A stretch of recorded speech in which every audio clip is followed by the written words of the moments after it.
In the beginning, perfect silence was broken by the birth cry of the noisome host.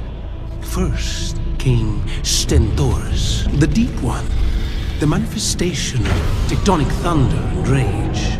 Then the air caught fire, shredding itself into strings. They were gathered by Cacophony, the Mad One, who bent the insanity of the cosmos to their will. Mortals banded together in worship of these gods, and in time, their voices swelled into a single devastating scream. اعوذ باللہ من الشیطان الرجیم، بسم اللہ الرحمن الرحیم۔ یہ 11,000 سال پہلے کی بات ہے، جب تپا دینے والی گرمیوں کا لمبا دن ختم ہونے ہی والا تھا۔ سورج کی شدید تپش کم ہوتے ہی لوگ گھر سے باہر نکلنے لگے تھے، اور جاتے جاتے بھی سورج کی کرنیں اس چھوٹے سے علاقے کی خوبصورتی کو اور بڑھا رہی تھی۔ بچے گلیوں میں کھیل رہے تھے، خواتین فرصت کے وقتوں کا مزہ لے رہی تھی۔ تب وہ ہوا جو کبھی کسی نے سوچا بھی نہیں تھا۔ اگلے کچھ لمحوں میں ہی زمین پر موجود جنت نما یہ علاقہ، جسے اٹلانٹکس کہا جاتا تھا، تباہ ہو چکا تھا، اور یہ بربادی اتنی بھیانک تھی کہ پوری کی پوری تہذیب پانی کے اندر سما گئی تھی۔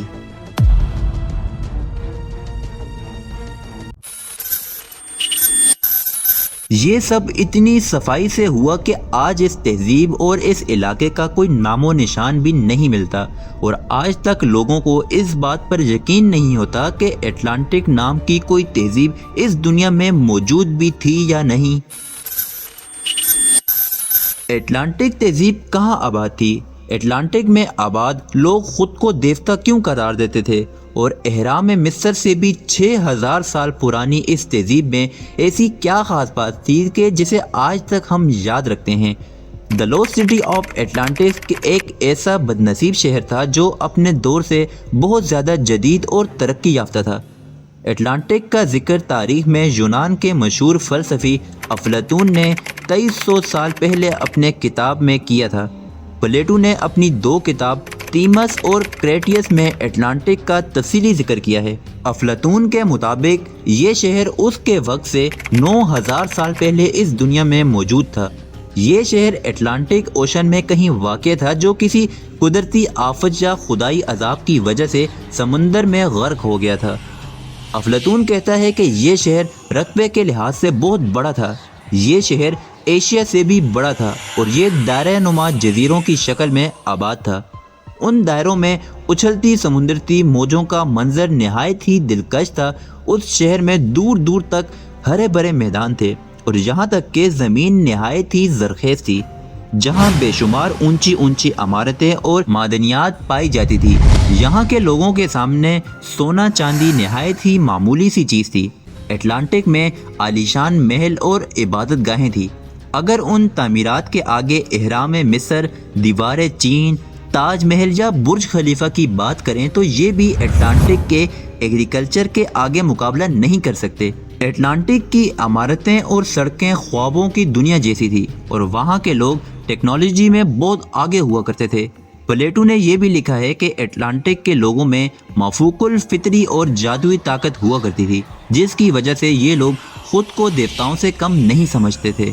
پلیٹو کے مطابق اٹلانٹک کے لوگوں کے پاس اتنی زیادہ دولت تھی جتنی کبھی کسی بادشاہ کے پاس نہ ہوئی اور نہ کبھی ہوگی۔ اٹلانٹک جسے جزیرے پر آباد تھا، وہاں قدرتی ماحول اور ایکو سسٹم نہایت ہی بے مثال تھا، جس میں ایک پرفیکٹ بیلنس بنا ہوا تھا۔ کوئی کسی کے اوپر حاوی نہیں ہوتا تھا، یہاں تک کہ بے شمار چرند پرند تھے اور پھلوں کے بڑے بڑے باغیچے تھے۔ شہر کا انتظامیہ اور سیاست بھی نہایت ہی اعلیٰ تھی۔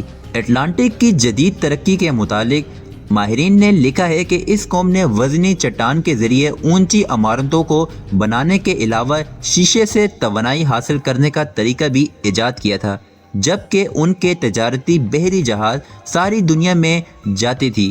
کہا جاتا ہے کہ اٹلانٹک کے لوگوں کو کائنات کے بارے میں ہم سے زیادہ علم تھا۔ ان کے پاس کھیتی باڑی کے بھی نئے طریقے تھے، جس سے وہ لوگ بڑے پیمانے پر فصلیں اگایا کرتے تھے۔ پلیٹو نے اٹلانٹک میں دیوتا کے بنے ایک عظیم مورتی کا ذکر بھی کیا ہے جو خالص سونے کا بنا ہوا تھا، اور جسے سمندر کے دیوتا کے طور پر پوجا جاتا تھا۔ یہ بھی کہا جاتا ہے کہ وہاں کے لوگوں کے پاس ایسی مخصوص ٹیکنالوجی تھی جس کی مدد سے وہ ہوائی سفر بھی کیا کرتے تھے۔ لیکن ایک طرف جہاں افلاطون نے اٹلانٹک کے لوگوں کی تعریف کی ہے تو دوسری طرف ان کی خامیوں اور گناہوں کو بھی بیان کیا ہے۔ پلیٹو کے بقول انہی وجوہات سے اٹلانٹک تہذیب پر خدا کا قہر نازل ہوا تھا۔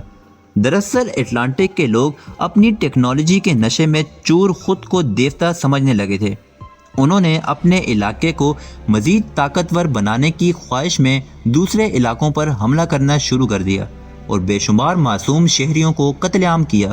وہ سوائے ایتھنز کے تمام یورپ اور مغربی ممالک پر قبضہ کر چکے تھے، یہاں تک اٹلانٹک کے لوگ نہایت ہی عیش پسند ہو گئے اور ہر طرح کے گناہوں سے ملوث ہو گئے۔ اس کا نتیجہ یہ ہوا کہ جنت کہے جانے والے اس اٹلانٹک کو خدا کا عذاب کا سامنا کرنا پڑا۔ پلیٹو کے مطابق یکبیک طوفان، زلزلے، سیلاب اور آتش فشاں پھٹ پڑا۔ اس عظیم تباہی کا یہ نتیجہ ہوا کہ سطح سمندر پر بسا یہ شہر پانی میں ڈوبنے لگا۔ آتش فشاں سے نکلنے والے کالی راکھ نے پورے جزیرے پر اندھیرا کر دیا اور ہر طرف سے زوردار دھماکے ہونے لگے۔ یہ اندازہ لگایا جاتا ہے کہ اس وقت کے اٹلانٹک پر 500 سے 1000 ایٹم بم پھٹنے جیسے حالات پیدا ہو گئے تھے۔ یہ دنیا میں آنے والا شدید ترین تباہیوں میں سے ایک تباہی تھی۔ اٹلانٹک کے لوگ ادھر ادھر بھاگ رہے تھے، کئی لوگ سمندر میں خود کود گئے، کئی لوگ آگ اگلتے پتھروں کی بارش سے راکھ ہو گئے، زمین پھٹنے لگی اور کئی جاندار اس میں سمانے لگے۔ دیکھتے ہی دیکھتے سارا شہر سمندر میں ڈوب گیا اور اٹلانٹک کا یہ علاقہ صفحہ ہستی سے ایسا مٹا گویا وہاں کبھی کچھ موجود ہی نہیں تھا۔ کئی مورخین نے اٹلانٹک کو محض پلیٹو کا ایک افسانوی شہر قرار دیا ہے، لیکن ہر زمانے میں تاریخ دان یہ دعویٰ کرتے رہے ہیں کہ یہ شہر سچ میں کہیں موجود تھا اور آج بحر اوقیانوس میں زیر سمندر میں دفن ہے، ایسا مانا جاتا ہے۔ آج بحر اوقیانوس کے کچھ جزیرے اٹلانٹک کے ہی ڈوبے ہوئے زمینوں کے کچھ حصے ہیں جو آج بھی اسی حالت میں رہ گئے ہیں۔ اٹلانٹک کو سمندر میں تلاش کرنے کے لیے ایکسپرٹ نے جاپان کا یوناگونی آئی لینڈ میں ایک جانچ کیا۔ سمندر کی گہرائیوں میں ڈائیو کرنے میں دیکھا گیا یہاں پہاڑ نما سیڑھی کے اسٹرکچر موجود تھے۔ اس اسٹرکچر کی ہائٹ ایک ایوریج بلڈنگ کے برابر تھی۔ جب ایڈوانس ٹیکنالوجی کے ذریعے سمندر کے اس حصے کی مکمل جانچ کی گئی تو انسانی آنکھیں حیران رہ گئی جب اس جگہ کے 3D ماڈل کو ہزاروں سال بعد دنیا کے سامنے لایا گیا، جہاں شاندار محل، شہر اور عالیشان عمارتیں موجود تھی تو لوگوں کی آنکھیں پھٹی کی پھٹی رہ گئی۔ آرگولوجسٹ کا ماننا یہ تھا کہ ہزاروں سال پہلے یہ شہر سمندر کے اوپر ہوا کرتا تھا جہاں انسانی تہذیب آباد تھی۔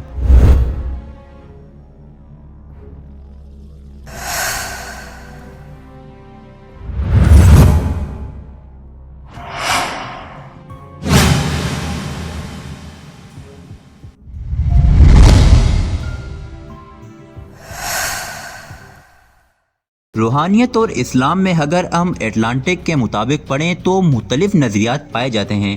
کچھ ماہرین کا کہنا ہے کہ اٹلانٹک میں بسنے والے لوگ دراصل انسان نہیں بلکہ دوسری دنیا کی مخلوق تھی جو 10,000 سال پہلے اس دنیا میں آئے اور یہاں آباد ہو کر عظیم الشان تہذیب کی بنیاد رکھی تھی اور پوری دنیا کو لکھنے پڑھنے اور جدید ٹیکنیک سے نوازنا تھا۔ یہ بھی قیاس کیا جاتا ہے کہ یہ اٹلانٹک میں بسنے والے لوگ انسان نہیں بلکہ جن تھے، کیونکہ اس طرح اڑنے کی صلاحیت اور غیر معمولی قوت انسانوں کو کبھی نہیں ملی۔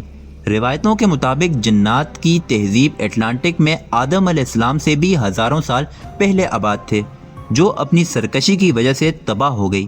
جبکہ ایک نظریہ یہ بھی ہے کہ اٹلانٹک دراصل حضرت نوح علیہ السلام کے زمانے میں آنے والے طوفان میں غرق ہوا تھا، کیونکہ اس طرح کی عظیم تباہی کا ذکر انسانی تاریخ میں صرف طوفان نوح کے دور میں ہی ملتا ہے۔